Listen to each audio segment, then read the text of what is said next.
promised to deliver banana burgers, and this one I think has turned the fandom collectively into a pretzel. We've all been trying to pull apart the beautiful, terrifying, complicated, nuanced thing that is going to be Spider-Man 3, right? I'm going to say it, guys. I think that this has the potential to be one of the best superhero films ever made. And this is me coming from a point of being someone who is a multiverse naysayer. I'm not there with multiverses in general in modern comic book storytelling, but the more I see what they're trying to do, the more I see how they're trying to pay homage to what came from the past, which we're going to do a deep dive into, the more I feel like I'm on board, and I trust that man in the baseball cap. And also, we got to give Sony, the folks at Sony, a lot of credit for getting on board to these things. And I know each of our champions has their concerns, and we're going to go around the virtual arena one champion at a time to get the thoughts on this. But first, a word from our sponsors in the multiverse. I think as far as multiverses go, I want to give some grounding in terms of the concept of a multiverse, because I see it frequently. People sort of get it wrong, or they get half of the story when it comes to what a multiverse is supposed to do in traditional comic book storytellings. I think DC of the big two has sort of ownership or bragging rights or whatever you want to call it when it comes to the multiverse. They were really the ones to pioneer it back in the early days of the Silver Age, when they found themselves writing comic books. Comic books back in the day used to be a situation in which each character was in their own universe and really didn't do a lot of crossing over. So each character was sort of in separate multiverses or universes. And when you wanted them to cross over, there was a lot of work to do in terms of reconciling continuity. Where was he when this was happening, and so forth and so on. And I think the harbinger of the idea of a multiverse is really the Scarlet Speedster, the Flash, right? The Flash of Two Worlds probably is the most popularly known and understood story about a multiverse, in which Barry Allen meets his counterpart from another Earth, Jay Garrick, operating out of two cities simultaneously. And they're both wondering, well, how could I be the Flash of Keystone City and you're the Flash of Central City? How do we reconcile those ideas? So, DC went on to do, Crisis on Earth 1, 2, and 3, and Crisis on Earth S. And of course, the mother of all crises, the Crisis on Infinite Earths. And these things were sort of devised commercially as a way of reconciling continuity that was just piling up on itself and giving a hard reset to the entire universe. But just by accident, or maybe even unintentionally, they happen to craft some stories that are beloved by a lot of fans. So it's kind of heartbreaking to me. I feel a little bit of sympathy for DC fans in that Spider-Man is kind of beating the Flash to the punch, so to speak, when it comes to the idea of a multiverse. It is I have to say, it's a little embarrassing for the WBDC crowd out there to have the Prince of the MCU kind of snatch this crown. We're gonna get this before we get Flashpoint Paradox. Guys, I'm worried about the DCEU. But all kidding aside, and much love to all of my fans in the DC verse. Not much is officially known about the plot of Spider-Man 3, but there is a lot of fan speculation. Of course, there's casting rumors. The fandom is just in a complete state of frenzy when it comes to this particular film, and the discussion is really polarizing. So what we think we have is a mind-bending multiversal plot that has been hinted at with the return of actors like Tobey Maguire, Andrew Garfield, Emma Stone, Willem Dafoe, and Alfred Molina, just to name a few. Some of these people are reprising classic roles, beloved roles from the Sam Raimi films and Spider-Man. So, from the looks of it, Marvel, and Sony are planning what looks like to be, to me, the most ambitious live action Spider-Man film ever devised. And really, the only question for my first champion, whom I shall name now, Max. What the hell is happening here? That is the question to be asked. There's a lot going on with this. Obviously, the multiverse stuff you were leading in with is just mind-boggling to even consider all the options for.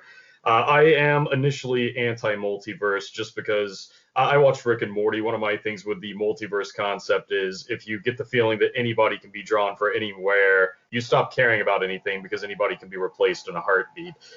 The audience basically becomes Rick by just losing motivation to care about the characters in such a type thing. In this, however, it seems like we're looking at something crossing over here. We've got the triumvirate of films going on. You've got WandaVision or shows. You've got WandaVision. You've got Multiverse of Madness out of Doctor Strange there, and you've got Spider-Man with presumably every single version of Spider-Man you've ever heard of, and probably the cartoon while they're at it. What I would think of out of this is we're probably looking at something like the advancement of time through what we're seeing in WandaVision. We're seeing that happen to Peter also. So you might actually be able to get the goofy tights Doc Ock. You might be able to get the ridiculous, silly versions of things in a way that makes sense because he's advancing through the same clips that Wanda is doing within her multiverse. And they could pull that off while making a whole lot of sense. And we could see multiple versions of those guys in the same movie as they advance through those. Yeah. I couldn't agree with you more, Max. I think this is an opportunity. I think Spider-Man, our beloved street level hero, is going to get this incredible opportunity to sort of peer through the windows of eternity. But who is the villain, right? We know that there's a tie-in now to Doctor Strange and the Multiverse of Madness, and WandaVision's also tying into this. So what is being constructed here, guys? What I'm trying to say, regardless of your feelings about it, it is ambitious. I trust Marvel Studios to be able to construct something that is cohesive, but I want to turn to a champion who has a blisteringly hot take on this particular topic. I have to do it. This promises to be scary discussion on Spider-Man 3 as it relates to Doctor Strange 2. Grandmaster, tell us about your feelings about this particular film, how it's unfolding. Well, I am not happy about it at all.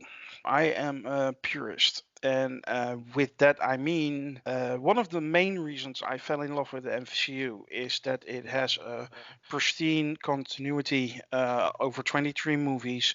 It all works, it all fits. There's no major disruption of that arc, of that story, of that universe. And by bringing in different iterations from the past, the Raimi Spider-Man, the Web Spider-Man, the sidekicks, the villains, that pureness, that greatness could taint that in a way that I do not like, which will make it harder for me to keep the same enthusiasm for the MCU. That being said, I trust Marvel Studios. I trust the man under the baseball cap. He has not let me down so far. And I also have a hard time believing that he will screw things up beyond repair. So that being said, I still do not like where they're going. To me, it's quite obvious they're setting up the Sinister Six, maybe in a way, in a multiverse way. But yeah, I have trouble with it. And that's understandable. I think all the points you're making there are completely legitimate. There's a lot of trepidation in the fandom about whether this movie is just going to be used to willy-nilly introduce new characters or perhaps perform a hard reset on the MCU that allows for the X-Men to sort of just end up in the universe spontaneously. So I think there are a lot of legitimate concerns there. And I really do hear what you're saying with regards to this, Grandmaster. But it's really shocking to hear you say that this one is really for all the marbles as far as you're concerned. If they don't pull this one off, it could ultimately ruin your enjoyment of the MCU overall. Yeah, I will still keep watching the movies and see all the series. I'm not kidding myself, but I consider myself a very big fan. And if it goes a direction which I cannot follow with my heart, then that will be less in after that. But still, I don't think that it will happen. And if I'm honest, the Spider-Man movies being linked to the MCU wouldn't be as bad as the other side that people are shouting for, the X-Men movies, especially Deadpool. But let's not open that can of worms right now. But the Spider-Man movies would not be as bad because basically both separate franchises, the Raimi trilogy and the two Amazing Spider-Man movies on its own are pretty good. And there's no real inconsistencies on those alone. So that wouldn't hurt too much. But I like my Zendaya MJ. I don't want people to say, because you know it's going to happen, the Kirsten Dunst MJ is the real MJ and Zendaya is, that kind of discussion I don't like and I don't want. But yeah, it's bound to happen. And that is something I dread. Fair enough. And I think, again, absolutely right in wanting this to be a pristine MCU with its own characters, its own continuity, not having to lean on what came in the past. This does feel intrusive, and it could be a muscle move from Sony to say, hey, we want to legitimize our Spider-Verse. We want that to be a part of the MCU too. And this whole Spider-Man 3 could be a vortex to sort of pull in Morbius and Venom and into the MCU and make it all one thing. And Venom, that would really be problematic for me because I really did not like Venom as a movie. Neither did I. So I think it had nothing to do with Venom, the character. And yeah, that awful scene in the lobster tank. just don't. I think that's going to be up there with Tobey Maguire dancing in Spider-Man 3. Yeah, well, high camp. I really want to do a plea to Mr. Kevin Feige. Just don't. Just don't bring that movie into the MCU. Please do not. All right, you heard it here, Kevin Feige. The Grandmaster has spoken, and you risk defiance of the Grandmaster at your own peril. And I do own a melt stick, so he's be warned. Uh-oh, the melt stick's coming out. We didn't think it was going to happen on this program. Viewers at Sakaar, get ready to duck. That energy's coming right over the radio waves. So, listen, a blistering hot take from the Grandmaster here, scorching, but I think it has merit. I think it's relevant to the discussion. I do want to move on to my next champion, who I know is going to have a lot to say. It's really hard to frame this discussion, a real challenge for a moderator, but I know, Taylor, you're gonna save me here by telling me what is going on here. What is happening? Well, I should be dreading this movie because, like Maximura and Grandmaster said, I don't like multiverses in general for all the reasons that they listed out perfectly. I don't like multiverses in general, and I don't like movies that are overstuffed with too many villains and too much stuff going on for one movie. Having said all that, I'm not dreading this movie. My curiosity is off the charts about this. I'm a big fan of the Raimi Spider-Man movies. I'm not a huge fan of the Amazing Spider-Man movies, but they're okay. But I don't want those to take over. I don't want them to become permanent parts of the MCU. But if they do this as a window, Tom Holland, Peter Parker somehow gets a window into other universes and sees these other versions of Spider-Man, as long as it's not a permanent change to the MCU, I'll be okay with it. What I'm most intrigued by, well, actually, when Max was talking, it reminded me, if you remember in the Lego Batman movie, where there was that one little montage where they showed every iteration of Batman from 1966 all the way up to everyone. If it's something like that, where we see all the different iterations of Spider-Man and his different iterations of his villains, and it's just kind of like in the background and doesn't become the whole story and doesn't affect the wider MCU, I'll be okay with that or something similar to that. And again, I have faith in the MCU. But what I'm most intrigued about is how this fits into the bigger picture. So we know that WandaVision is going to set up Doctor Strange in the Multiverse of Madness. I believe we also know that Doctor Strange is in Spider-Man 3. There's No Place Like Home, I'm assuming, is going to be the subtitle of it. But so this trilogy, these three things, all are fitting together in one way or another. And I'm very curious to see how that works. I don't want to get off topic, but that last trailer of WandaVision, which was released during the Disney Investors Day, simply blew my mind, because I realized that WandaVision is going to be the greatest thing since the invention of gunpowder, because it is combining three of my favorite things in the entire world, and that is the MCU, classic television, and then when I heard those notes from Daydream Believer by the Monkees playing in the background, that it's also combining classic music all into one thing that is going to set up Doctor Strange in the Multiverse of Madness, which, I mean, just that title ought to be blowing all of our minds, that we have no idea what's coming, and how now Spider-Man is somehow feeding into the same story. Like I said, I should be scared, but I'm not. I just think it's going to be off the charts amazing.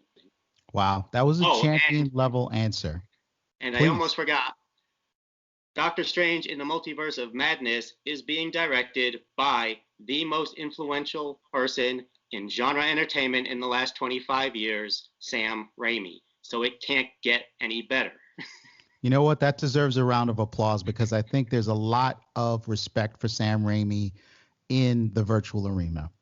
So there we go. Mr. Sam Raimi, you've made an incredible contribution to comic book movies throughout these years. You've really set us up for the success that we're currently seeing here with the MCU, and no one can really deny that contribution. So, Grandmaster, you wanted to follow on Taylor's comments?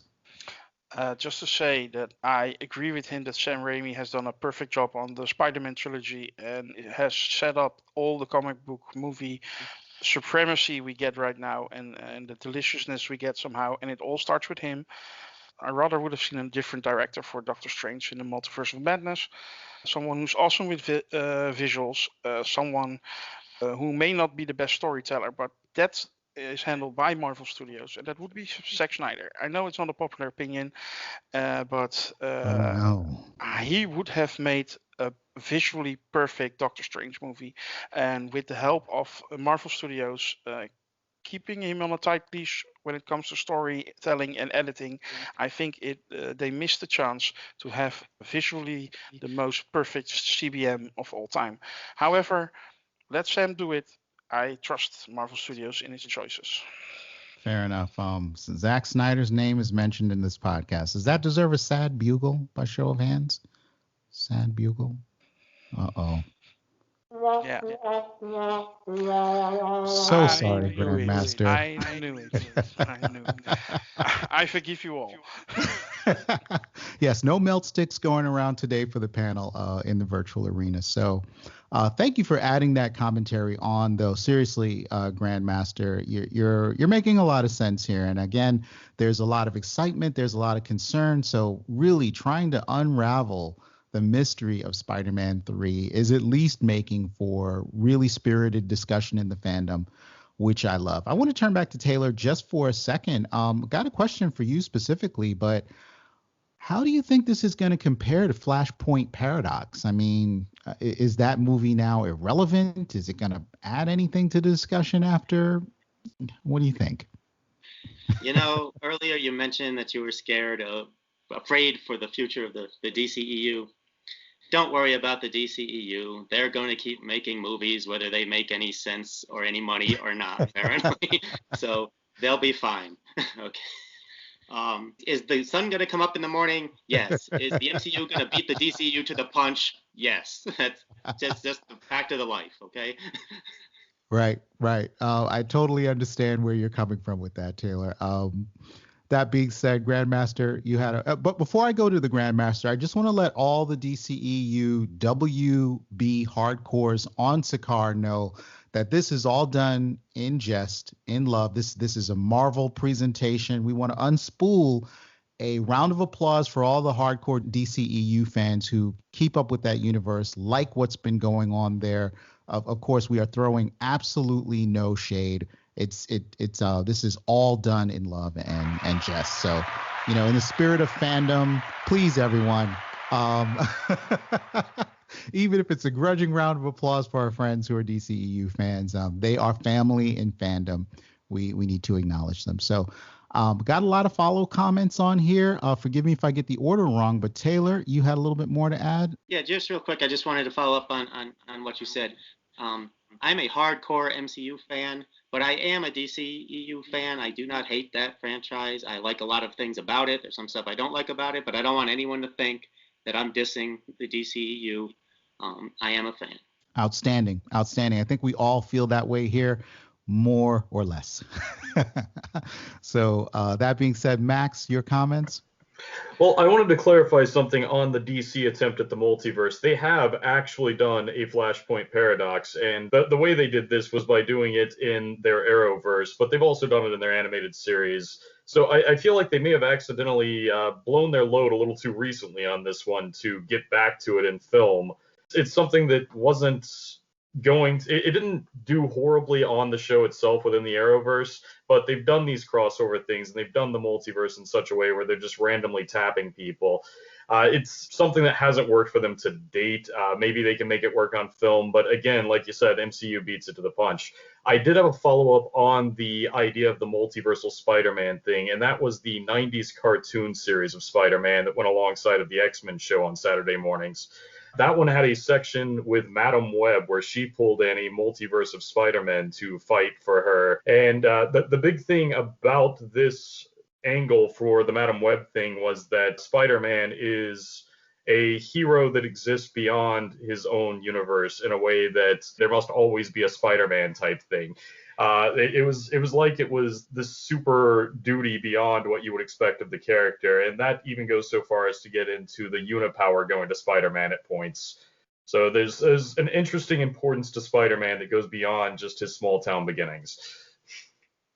Yeah, good points there, and shame on me. Shame on the moderator for not realizing that the CW has actually covered a lot of ground when it comes to multiverses and crises.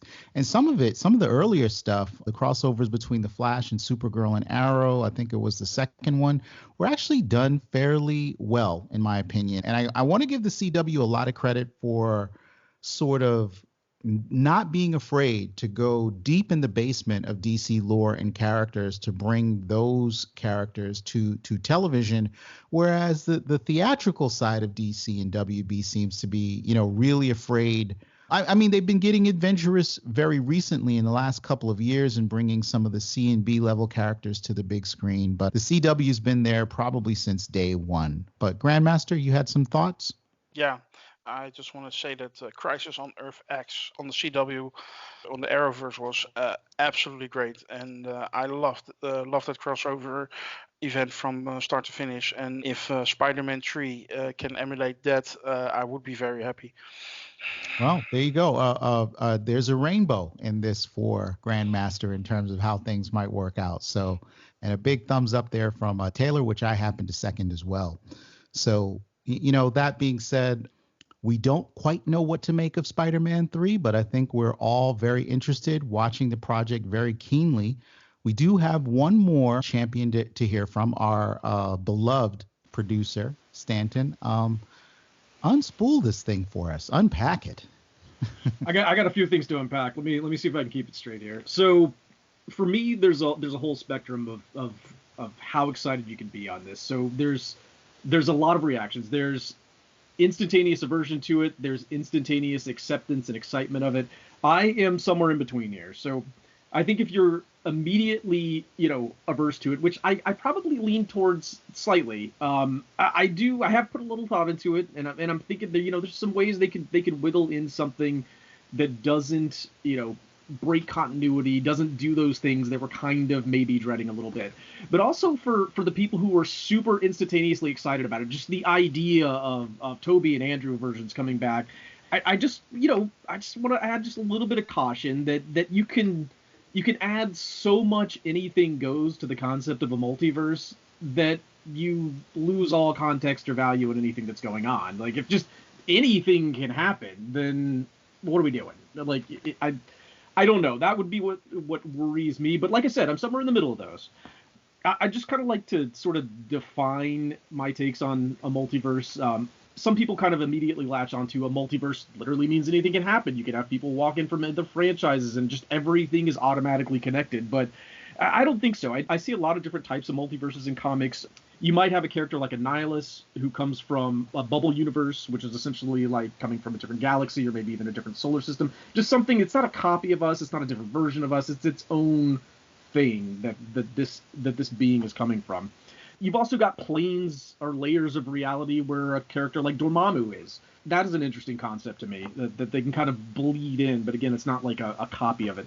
You've also got branched timelines. So we've seen like a character like Gamora or even Loki now kind of get reset in sort of a way, which I find particularly interesting. Like, I like the idea that we have an untamed Loki, we have an untamed Gamora, and seeing how they would play out without these friendships that they've developed in subsequent shows and movies that we've seen them in. And I actually, for a Spider-Verse film, if I was going to watch it, I'd be more interested in seeing alternate Toms. So Tom playing different versions of himself, where he's had different experiences, and so he has different personalities developed. That would be a Spider-Verse that I would think would be more interesting, personally. Like, whereas if you have that next step and you're going to other shows and other franchises can come in, and Tobey Maguire isn't, they're not if I met an alternate Spider-Man that isn't me, why do I care? I don't know right now, as I sit here in this chair, why I care about that. And just the fact that it is Tobey or it is Andrew doesn't have any intrinsic meaning to me, and I need that intrinsic meaning. That's what I'm waiting for. But like I said, they could do something really interesting here. I'm thinking of the way it might tie into Doctor Strange. And I kind of got this idea from thinking about WandaVision and the fact that she's looking at different TVs and channels, and they've got that idea set up. Maybe they're actually watching, the Raimi series of movies or something like that play out on TV, or something similar like that, and they bleed these fictional characters, they make them real or something like that, and that's what Doctor Strange has to fix.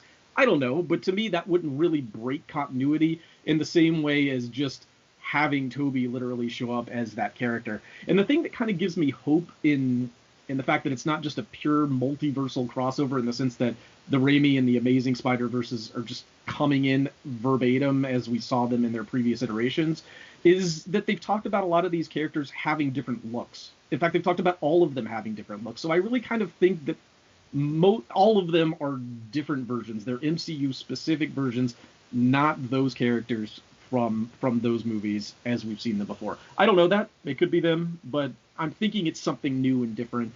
And to me, that's fine. But there's one thing I'm going to say that's positive, and then there's one thing that I'm going to say that might get me in a little bit of trouble here. But first off, there's so much good stuff happening across the MCU now. We've got a ton of different announcements, only a handful that we've gone over today. And there's just so much good stuff that even if this isn't what I would consider the most interesting, if it doesn't turn out to be the most interesting thing that I would have preferred, they're doing so much other stuff that I'm perfectly happy to latch on to Armor Wars and Loki and WandaVision and Doctor Strange and everything else they're doing, and just enjoy all of that 100% for what it is, and just not really worry about this too much if it turns out in like a worst case scenario type of thing. So I'm not all that stressed about it.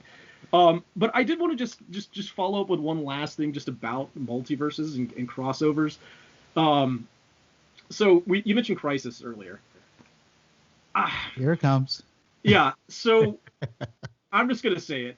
When we talked about the setup for it, that they had these continuities that didn't mesh, and Crisis to me is a glorified retcon. It's not an event. It's a retcon, and that to me is not an interesting multiverse. I don't want that. I would like.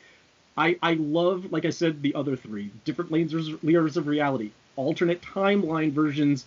Maybe having relate. I would love to see myself in reality if something else had happened. And think of an event that happened to you in high school, and you're like, oh, what if I'd have made that choice? I'd love to meet myself if I had made the opposite choice. That to me is interesting. Just meeting some random dude who also happens to have spider powers, I don't know. So anyway, that's just the way I kind of frame it. That's where my headspace is. But like I said, I know a lot of people find different things interesting about comics. I think that's what's great about it. So if that works for certain people, that's great. I'm going to go pay attention to WandaVision. I'm going to go pay attention to Armor Wars. I'm going to go pay attention to Falcon and the Winter Soldier, which I'm super looking forward to. And you guys have fun. That's all I got to say. All right there. Another blistering take and a little bit of shade thrown there at our Crisis folk. It's perfectly understandable what Stanton has to say with regards to Crisis. It was designed with commercial intentions in mind. And if you do even a little bit of keeping up with the comic book historians or the old creators from that particular era, they will say that they had specific mandates from DC to clean up the continuity, to reboot the whole thing, make it exciting for new readers. And they were given explicit instructions to kill the Flash, kill characters like Supergirl that had low sales in their respective solo titles. This is all a matter of recorded history. But I think where people come out on the other side of this is that even though the intent might have been strictly Machiavellian and more businesslike on the part of DC, it did yield some what I will call pivotal moments in the DC universe during that 12-issue maxi series that a lot of people still hold as their Bible of how multiverse crossovers should go. I mean, arguably, Crisis is perhaps one of the biggest, if not the first, crossover that we see that spans a full year to tell out its story. So whether you're into anti-monitors or monitors and all that stuff is entirely up to you. But guys, the panel has really dug deep into this particular issue, and I hope that you enjoyed our conversation here on this particular topic. Again, if you're just hanging out listening to the podcast, you must stay tuned for this last topic that we have, because it's going to be explosive. We saved the best for last, and we're really going to once again deep dive into the fandom, into the lore. And guys, let me count it off for you. 1, 2, 3. Fantastic Four.